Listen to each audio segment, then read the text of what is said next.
Hey, what is up guys? So we are going to be going over the best cards that come out of the new Wing Raiders booster set. It's set to release in just 2 days. Anyways, that's going to be February 12th for here in the TCG. So if you guys want to check out the full list, I'll link it down below in the description box, but I basically did the homework for you, and I basically picked out all of the good cards that you want to be pulling for your booster packs or trading to actually obtain. So first off, what comes in this is going to be Raid Raptors. They're actually playable now finally, and there's also the new Phantom Knights archetype. In addition to that, there's some okay reprints. Like, it's nice to have Needlebug Nest as a reprint. If you guys didn't know, this card has been seeing some play in the OCG. People are trying to use it with the new dragon support, the new Chaos Dragons, quote unquote, that new Felgrand stuff. They've been using, because you need to dump those cards to the graveyard. And then there's also Chalice, which is just an excellent card in general. You can maybe side deck some of these. It's just a great card in general. It used to be required kind of to deal with Cyber Dragon Infinity, but you know, since Tolmias is gone, yeah, it's going to be a little bit more difficult to pull off. But Karen Gorgon is also getting a reprint. It wasn't a super expensive card in the first place, but nonetheless, it was kind of a decent card, you know. It did see some play. Alucard is also getting a reprint in here. Harpy Harpus is also getting a reprint in here. Gogger Cowboy, this card was a couple bucks anyways, but the thing is, like, there's not very many, like, really expensive cards that are getting reprinted in here. I think Dagusto Emerald would have been an excellent card to reprint in this, but anyways, 101 Silent Honor Arc also got a reprint. Number 52, Diamond Crab King. I feel like this card's going to be pretty irrelevant, just because Utopia Lightning, once that comes out, everyone's just going to run that card anyways. Next up, there's the Phantom Knights of Sword Break. That's a secret rare, so these are some of the secret rares. Not 101. If you go to the list over here, you guys can actually see the entire list as far as the rarity, if you just sort by the rarity. The 101 is actually going to be a super rare, I believe. Yeah, so 101 is still super rare. And Diamond Crab King is going to be secret rare.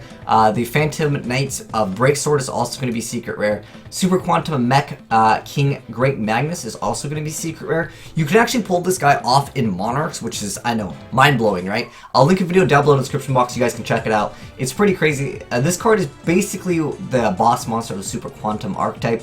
They basically want to get out this card as quickly as possible, because once they get it out, a lot of decks will just have to fold, especially since in the TCG we don't have access to Utopia Lightning. Some decks will just lose if you bring this card out.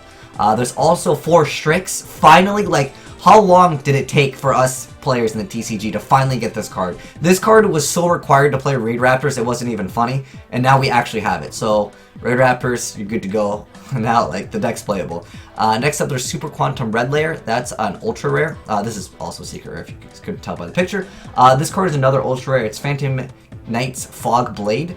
This card it's kind of like a Fiendish Chain, but it's got extra utility if you happen to be playing Phantom Knights. I feel like most people are going to be playing Fiendish Chain over this card, because Fiendish Chain is more than likely a better card, again, unless you're playing the Phantom Knights. Next up, we have the Super Quantum Beast Magna Liger. So, some Monarchs were running this. It's very difficult to pull off, but technically it's possible. So, you know, a lot of times in Monarchs, you either don't need an extra deck, or if you're running the extra deck version, you can play multiple copies of these. Obviously, you just send them to the graveyard. It's to bring out the big boss monster, the Great Magnus. There's also Lanius. Lanius is a really great card, because then he can just send a Raid Raptor card from the person's deck to the graveyard. That's a really excellent effect. Makes the deck just so much more playable. Next up, there's a Super Quantum Mecha Beast Erebos. This was, I believe, a super rare. It's just all the Super Quantums are coming in this, and I think that's still a good card. Now, one card that we don't have that will make Raid Raptors even stronger and potentially like in that high tier zone is the Raid Raptor Ultimate Falcon. This card is so freaking strong, and you can get it out with just 2 cards. And I know it says 3 level 10 Winged Beast. Don't worry, you're not going to actually use that effect. You're not going to actually bring it out with that. What you're going to do is you're going to use this play over here. I'm actually going to link this video down below in the description box so you guys can understand how to play Raid Raptors.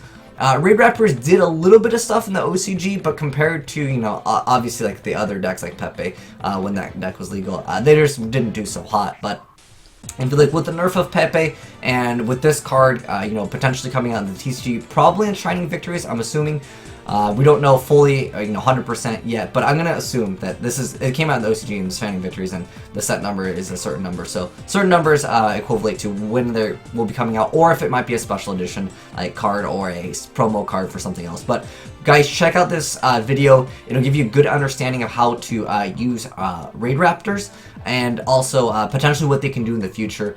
And in addition to that, the Super Quantum deck that busts out the Great Magnus in Monarchs. I'll also link that down below in the description box. You guys can check out how both of the different decks play, and let me know, guys, which deck are you most excited to actually pick up and maybe try out yourself. I feel like this set, Wing Raiders, is literally just for either the Super Quantums, or if you're playing Monarchs, you can kind of use some of the cards that are in Super Quantums. I'll also link that down below in the description box, because that's been the most successful version of Monarchs, and I know a lot of you guys are playing Monarchs right now. So if you're playing Monarchs, pick up some of the Super Quantum cards. Again, just watch the video that I'm going to be linking in the description box. If you want to build Monarchs, there's multiple ways that you can use some of these cards.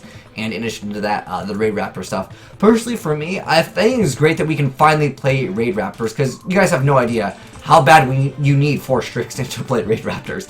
It's like a key card. It's like trying to play Heroes without Stratos. Oh wait, Stratos never coming back. Anyways, jokes aside, let me know, like I said, what you're most excited to try out, whether it's Raid Raptors or Super Quantums.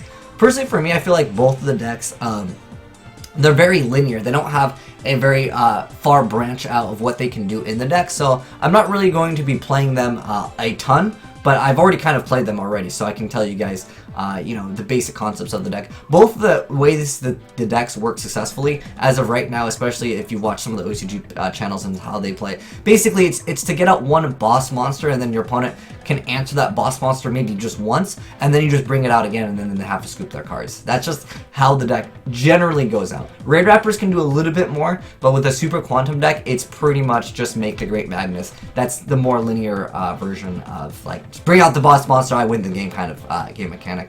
But anyways, thanks for watching, guys. Let me know, like I said, which one you are most excited to try out. And if you guys want to pre-order Raid Raptors, I'll also leave a link down below in the description box so you guys can check out pricing and availability, because I know some of you guys live in other countries where it's kind of hard to get some of these cards. But anyways, yeah, like I said, it's coming out in just 2 more days here in the TCG.